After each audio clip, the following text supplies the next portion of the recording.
गांव की सुबह का अपना ही एक रंग होता है। सूरज की पहली किरण जैसे कि खेतों की हरियाली पर पड़ती तो पूरा वातावरण सुनहरी चादर का ओढ़ लेता। चिड़ियों की चहचहाट, कुएं से पानी खींचने की रस्सी की चरचर की आवाज और दूर से आती बैलों की घंटियों की टुन टुन, यही थी उस गांव की सुबह। इसी गांव में दो बच्चे रहते थे, शिवा और राम। दोनों की उम्र लगभग बराबर थी, लेकिन दोनों के घर और हालत बहुत अलग थी। शिवा किसान का बेटा था। उसके पिता मेहनती थे, लेकिन खेती कम होने के कारण पैसे की तंगी अक्सर रहती। घर की मिट्टी का था, छत पर खपरेली थी और बरसात में पानी टपकता। सुबह सुबह शिवा का काम होता था बकरियों को चारा डालना और बैलों को खूंटे से खोलकर उन्हें खेत तक ले जाना। उसके पैरों में अक्सर चप्पल नहीं होती। कई बार नंगे पैर ही खेत की मेड़ पर भागते भागते स्कूल पहुंचता, लेकिन उसके चेहरे पर हमेशा आत्मविश्वास भरी मुस्कान होती। वहीं राम का संसार थोड़ा अलग था। राम गांव के पंडित का बेटा था। उसका घर पक्का बना था, जिसमें तुलसी का चौरा और एक छोटी सी पुस्तकालय जैसी अलमारी थी। बचपन से ही घर में पूजा पाठ और किताबों का माहौल मिला था। राम पढ़ाई में बहुत तेज था। उसके पिता चाहते थे कि वह बड़ा होकर गांव का नाम रोशन करे। कपड़ों से लेकर किताबों तक राम के पास सब कुछ था, लेकिन उसका दिल बड़ा था और स्वभाव नम्र। दोनों की दोस्ती की शुरुआत स्कूल से हुई। गांव का छोटा सा प्राइमरी स्कूल, जहां मिट्टी की जमीन पर बच्चे बोरियां या टाट के टुकड़े पर बैठकर पढ़ते थे। एक दिन क्लास में राम की पेंसिल टूट गई। वह थोड़ा परेशान हो गया, क्योंकि उसके पास और पेंसिल नहीं थी। तभी पास बैठा शिवा अपनी पेंसिल को बीच से तोड़कर आधा हिस्सा राम की ओर बढ़ा। राम ने आश्चर्य से पूछा, तू क्यों अपनी पेंसिल आधी कर रहा है? तेरे पास तो सिर्फ एक ही है। शिवा ने मासूमियत से कहा, दोस्त बन गए हैं ना, तो सामान भी बांटना होगा। राम के चेहरे पर मुस्कान आ गई। उस दिन के बाद दोनों साथ रहने लगे। धीरे धीरे उनकी दोस्ती गहराती गई। स्कूल से लौटते ही दोनों खेतों की मेड़ों पर दौड़ लगाते, तालाब में कूदकर तैरते, कभी पेड़ों पर चढ़कर और कभी पगडंडियों पर कंचे खेलते। गांव के मेले में जब रंग बिरंगे गुब्बारे बिकते तो राम अपने पैसों से दो गुब्बारे लेता और एक शिवा को पकड़ा देता। शिवा अक्सर कहता, राम तू मेरे लिए इतना क्यों करता है? राम हंसकर जवाब देता है, दोस्तों में हिसाब नहीं होता। त्योहार आते तो दोनों ही को जोड़ी सबसे अलग रहती। होली में जब रंग खत्म हो जाते तो दोनों मिट्टी उठाकर एक दूसरे पर मल देते और हंसी से लोटपोट हो जाते। दिवाली पर पटाखे बांटकर चलाते, मकर संक्रांति पर पतंगे उड़ाते। अगर किसी को पतंग कट जाती तो दोनों साथ मिलकर दौड़ते और उसे पकड़कर वापस ले आते। गांव वाले अक्सर कहते, राम शिवा की जोड़ी तो सचमुच राम लखन जैसी है। हालांकि उनकी दोस्ती इतनी गहरी थी, फिर भी कभी कभी झगड़े हो जाते। एक बार राम ने गलती से शिवा की बनी पतंग को तोड़ दिया। शिवा नाराज होकर बोला, अब तू मेरा दोस्त नहीं रहा। राम भी गुस्से में बोला, ठीक है, मैं तुझसे बात नहीं करूंगा। लेकिन जैसे ही शाम हुई, दोनों की माताएं उनके साथ आंगन में रोटी खाते देखती और मुस्कुराकर कहती, दोस्ती में झगड़े तो रहते हैं, लेकिन सच्चा दोस्त कभी अलग नहीं होता। और सच भी यही था। रात होते होते दोनों फिर से एक हो जाते। एक बार गांव के स्कूल में मास्टर जी ने बच्चों से पूछा, सच्चा दोस्त किसे कहते हैं? कई बच्चों ने अलग अलग जवाब दिए। कई बोले जो खिलौना बांटे, कोई बोला जो मिठाई बांटे। लेकिन राम ने कहा, सच्चा दोस्त वही है जो कभी तुम्हें अकेला महसूस ना होने दे। शिवा ने जोड़ते हुए कहा, और जो तुम्हारे पास जो कुछ भी है उसे बांट ले। मास्टर जी मुस्कुराए और बोले, दोनों ने ही सही कहा, यही असली दोस्ती है। उस दिन के बाद पूरी क्लास जान गई कि शिवा और राम सिर्फ दोस्त नहीं बल्कि साथी है। गांव में मौसम बदलता है। गर्मी की धूप में खेत तपते, बारिश में खेत नहलाते और सर्दी की ठंडी हवाएं खेतों पर कोहरे की चादर बिछा देती। इन्हीं मौसमों के बीच शिवा और राम की दोस्ती और मजबूत होती जा रही थी। लेकिन धीरे धीरे जीवन ने अपनी असली तस्वीर दिखाना शुरू कर दिया। शिवा का परिवार पहले ही गरीब से जूझ रहा था। छोटे से खेत जो अनाज निकालता, उससे घर तो चलता, लेकिन बचत नाम की कोई चीज़ नहीं थी। पिताजी मेहनती थे, लेकिन उम्र और बीमारी अब उन पर हावी होने लगी थी। कई बार ऐसा होता कि रात को पिता को तेज बुखार चढ़ आता। माँ घी पर दिया जलाकर भगवान से प्रार्थना करती, और कहती है कुबू मेरे पति को ठीक कर दो वरना इस घर का सहारा टूट जाएगा।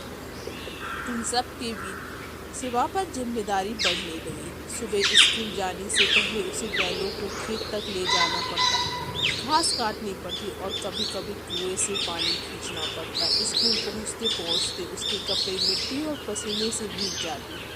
कई बार मास्टर जी उसे डांटते भी थे, शिवा पढ़ाई पर ध्यान दो, अगर ऐसा ही रहेगा तो पीछे रह जाओगे। शिवा चुप रहता।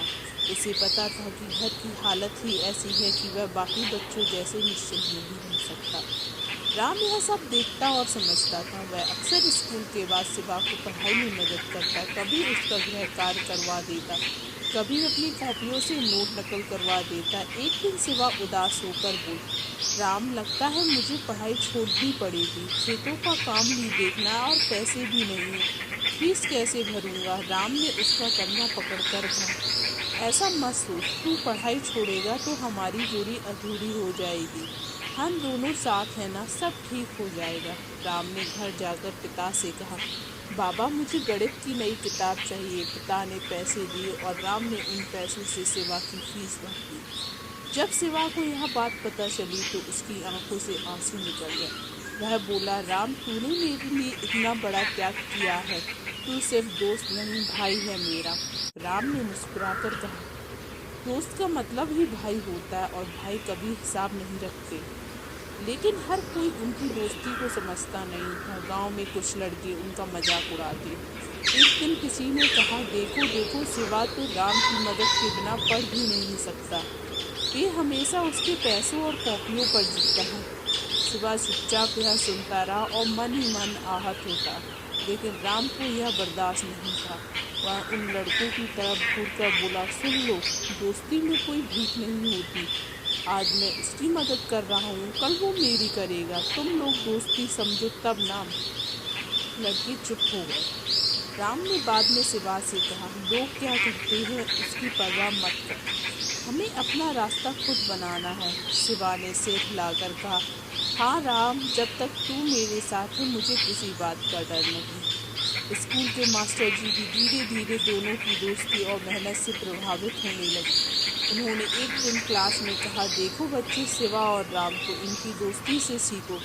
एक के घर हालत अच्छे नहीं, लेकिन दूसरा उसकी मदद करता है और दोनों मिलकर मेहनत करते हैं, यही सच्ची दोस्ती और मेहनत का मेल है।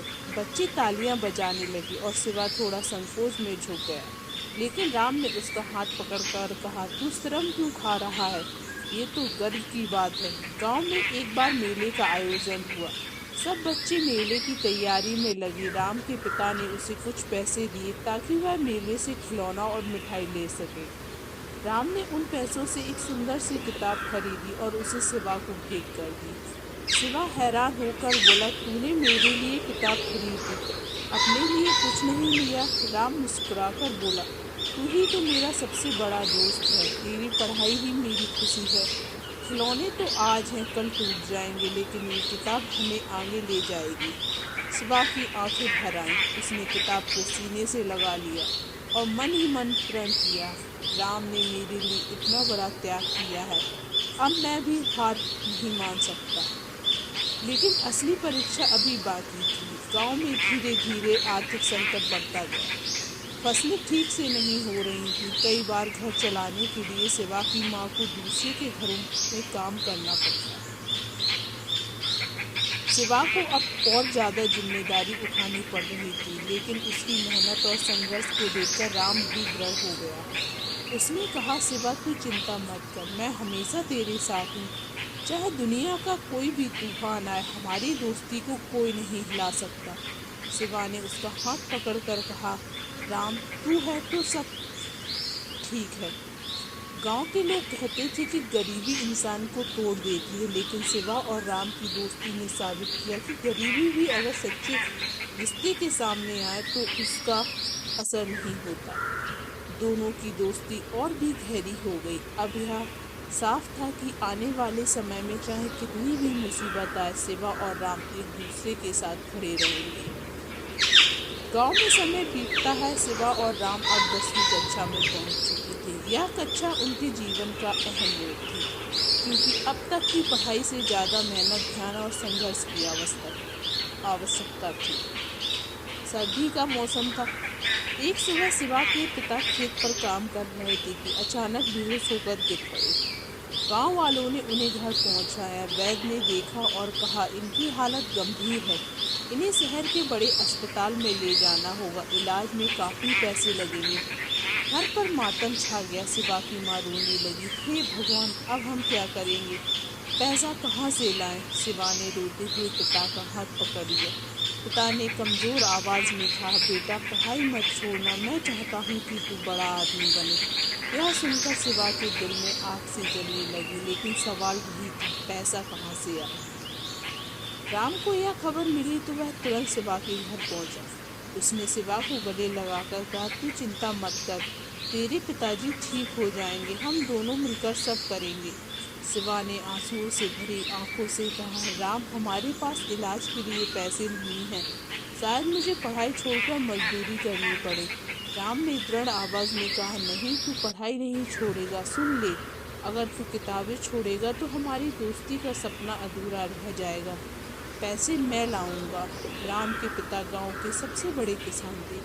राम ने उनसे कहा, बाबा, मुझे कुछ पैसे चाहिए, शिवा के पिता बहुत बीमार हैं, इलाज के लिए तुरंत ज़रूरत है। पिता ने थोड़ी देर सोचा और बोला, राम, मैं जानता हूँ शिवा तेरा सच्चा दोस्त है, लेकिन बेटा अपनी हद भी समझनी चाहिए। राम ने गंभीर स्वर में कहा, बाबा, अगर मैं आज अपने दोस्त के लिए खड़ा नहीं हुआ तो जिंदगी भर पछताऊंगा, कृपया मेरी मदद कीजिए। राम के पिता की निष्ठा देखकर पिघल गए। उन्होंने पैसे दिए और राम ने तुरंत शिवा के पिता के इलाज का इंतजाम कर दिया। पिता अस्पताल में भर्ती हो गए। इलाज चलता रहा, लेकिन इस बीच शिवा की पढ़ाई पूरी तरह प्रभावित होने लगी। दिन अस्पताल, रात किताबें, यही उसकी दिनचर्या बन गई। कई बार थकान से वह किताबों पर सो जाता, लेकिन हर बार कोई उसका सहारा बनता रहा। राम रोज स्कूल के बाद शिवा के घर आता। वह कहता, चल आज मैं तुझे गणित के सवाल समझाता हूँ, चल ये इतिहास का चैप्टर मैं पढ़ा देता हूँ। धीरे धीरे शिवा का आत्मविश्वास लौटने लगा। बोर्ड परीक्षा नज़दीक आ गई थी। गांव की सभी बच्चे तनाव में थे। शिवा के पास तो किताब भी पूरी थी, कई चैप्टर ऐसे थे जो उसने अभी तक खोले भी नहीं थे। एक रात वह रोते हुए बोला, राम, लगता है मैं फेल हो जाऊंगा, सब कुछ बिगड़ जाएगा। राम ने उसकी पीठ थपथपाई और कहा, याद रख, तू अकेला नहीं, हम दोनों साथ हैं, चल मैं पूरी रात जाकर तुझे पढ़ाऊंगा। उस रात से लेकर परीक्षा तक राम ने अपनी तैयारी से ज़्यादा समय शिवा की तैयारी में लगा। परीक्षा का पहला पेपर गणित का था। शिवा कांपते हाथों से पेन पकड़ रहा था, लेकिन उसे याद आया कल ही राम ने वही सारे सवाल समझाए थे। उसने गहरी सांस ली और लिखना शुरू कर दिया। हर पेपर के बाद शिवा को लगता कि वह अच्छा कर आया है और इसके पीछे सिर्फ राम की मेहनत थी। राम कहता, देखा, मैंने कहा था ना, तू कर सकता है। 3 महीने बाद परिणाम आया। गांव के सभी बच्चे उत्सुक थे। स्कूल में परिणाम की सूची लगाई गई। सबसे पहले राम ने अपनी नज़र दौड़ाई। उसका नाम था प्रथम श्रेणी, 82% अंक। फिर उसने शिवा का नाम ढूंढा और जैसे ही उसने देखा, उसकी आंखों में खुशी के आंसू आ गए। शिवा प्रथम श्रेणी, 74 अंक। शिवा दौड़कर राम से लिपट गया। राम, ये सब तेरे बिना संभव ही नहीं था। राम मुस्कुराकर बोला, अरे पागल, ये तेरी मेहनत का फल है, मैंने बस थोड़ा सहारा दिया है। गांव वाले हैरान थे। सभी सोचते थे कि गरीब किसान का बेटा भी प्रथम श्रेणी में पास हो गया। ये सब राम और शिवा की दोस्ती का कमाल है। शिवा की माँ की आंखों में खुशी के आंसू बहने लगे। उन्होंने राम को आशीर्वाद दिया, बेटा, तूने मेरे बेटे की नई जिंदगी दी, भगवान तुझे सुखी रखे। परीक्षा सिर्फ अंकों की नहीं थी, बल्कि दोस्ती की भी थी। राम ने यह साबित कर दिया कि वह सच्चा दोस्त है, जो कठिन समय में अपने सब कुछ दांव पर लगा दे। और शिवा ने साबित किया कि अगर सच्चा साथ हो तो मेहनत कभी बेकार नहीं होती। बोर्ड परीक्षा के बाद गांव में खुशी की लहर दौड़ गई। शिवा और राम अब गांव के नायकों जैसे बन बैठे। हर कोई इनकी दोस्ती की मिसाल देता। राम के पिता ने कहा, अब आगे की पढ़ाई शहर में होगी, तुम्हें कॉलेज जाना चाहिए। शिवा ने घर आकर माँ से कहा, माँ अगर मुझे भी कॉलेज जाने का मौका मिले तो मैं आगे जाकर बड़ा अफसर बन सकता हूँ। माँ ने आंसू पोंछते हुए कहा, बेटा तेरी पढ़ाई ही तेरी पिताजी का सपना है, जा भगवान तेरे साथ है। राम और शिवा दोनों एक ही कॉलेज में दाखिला ले लिए। शहर की चकाचौंध देखकर दोनों दंग रह गए। ऊंची ऊंची इमारतें, हॉस्टल का माहौल, अंग्रेजी में पढ़ाने वाले प्रोफेसर, सब कुछ नया था। राम तो जल्दी ही घुल मिल गया क्योंकि वह थोड़ा अमीर घर से था और आत्मविश्वास से भरा रहता। लेकिन शिवा की शुरुआत में मुश्किलें आई। क्लास में जब प्रोफेसर अंग्रेजी बोलते तो शिवा का सिर चकरा जाता। कई बार बच्चे उसका मजाक भी उड़ाते। एक बार क्लास में किसी ने कहा, गांव से आया देहाती, इसे अंग्रेजी क्या समझ आएगी। शिवा बहुत आहत हुआ, लेकिन तब राम उसके पास आया और बोला, शिवा याद कर, तू वही है जिसने खेतों की मिट्टी से किताबों की खुशबू बनाई और तू गांव का है, तो ये तेरी ताकत है। चल हम साथ मिलकर अंग्रेजी भी जीतेंगे। राम को अकाउंट्स और लिखने की दिलचस्पी थी, जबकि शिवा का झुकाव साइंस और गणित की ओर था। रात को हॉस्टल के कमरे में दोनों बैठकर एक दूसरे को पढ़ाते। राम कहता, देख ये है बैलेंस शीट, ऐसे बनती है। शिवा कहता, और ये है फिजिक्स का सवाल, ऐसे हल होता है। धीरे धीरे शिवा की अंग्रेजी भी सुधरने लगी। कॉलेज का दूसरा साल आया। राम एक स्टूडेंट यूनियन चुनाव में खड़ा हुआ। उसके पास पैसे थे, दोस्त थे और काफ़ी लोकप्रियता थी। लेकिन कुछ छात्रों को यह पसंद नहीं आया। उन्होंने अफवाह फैलानी शुरू कर दी। राम तो अमीर बाप का बेटा है, उसे आम छात्रों की तकलीफ का क्या पता। राम परेशान हो गया। उसने शिवा से कहा, यार ये लोग मेरे खिलाफ जहर फैला रहे हैं, क्या करूं। शिवा ने कहा, राम याद रख, इंसान की पहचान उसके काम से होती है, पैसों से नहीं। अगर तू सच्चाई से छात्रों की मदद करेगा तो सब तेरे साथ होंगे। राम ने वही किया। उसने छात्रों की समस्याओं को सुना, हॉस्टल में साफ सफाई करवाई और फीस में छूट दिलाने की कोशिश की। आखिरकार चुनाव में राम जीत गया। इस बीच शिवा की घर से खबर आई कि उसके पिता की तबीयत फिर बिगड़ गई है और खेत भी बिकने की नौबत आ गई है। शिवा ने सोचा, क्या मुझे कॉलेज छोड़कर घर चला जाना चाहिए। माँ अकेली सब कैसे संभालेगी। राम को जब यह पता चला तो उसने बिना देर किए अपने पिता से मदद मांगी। राम को पिता ने कहा, बेटा तेरा दोस्त मेहनती है, अगर वह पढ़ाई पूरी करेगा तो एक दिन अपने पैरों पर खड़ा होगा, मैं अपनी मदद कर दूँगा। इस तरह खेत बिकने से बच गया और शिवा फिर से पढ़ाई में जुट गया। 4 साल की पढ़ाई पूरी होने के बाद दोनों की राहें अलग होने लगी। राम ने बिजनेस मैनेजमेंट में आगे बढ़ने का फैसला किया और उसे एक बड़ी कंपनी में नौकरी मिल गई। वहीं शिवा ने साइंस में मास्टर करने की ठानी। उसकी मेहनत देखकर प्रोफेसर ने उसे रिसर्च स्कॉलरशिप दिलाई। शहर छोड़ते समय दोनों रेलवे स्टेशन पर खड़े थे। राम ने शिवा का हाथ पकड़कर कहा, भाई चाहे हम किसी भी राह पर जाएं, ये दोस्ती कभी नहीं टूटनी चाहिए। शिवा ने आंखों में आंसू भरकर कहा, राम तू मेरा भाई है, जिंदगी हमें जहाँ भी ले जाए पर हमारी राहें हमेशा मिलेंगी। उन्हें सिर्फ पढ़ाई नहीं सिखाई बल्कि यह भी बताया कि अमीरी गरीबी दोस्तों की ताकत के आगे कुछ भी नहीं है। सच्चा दोस्त वही है जो हर अफवाह, हर संकट और हर दुख में ढाल बनकर खड़ा हो।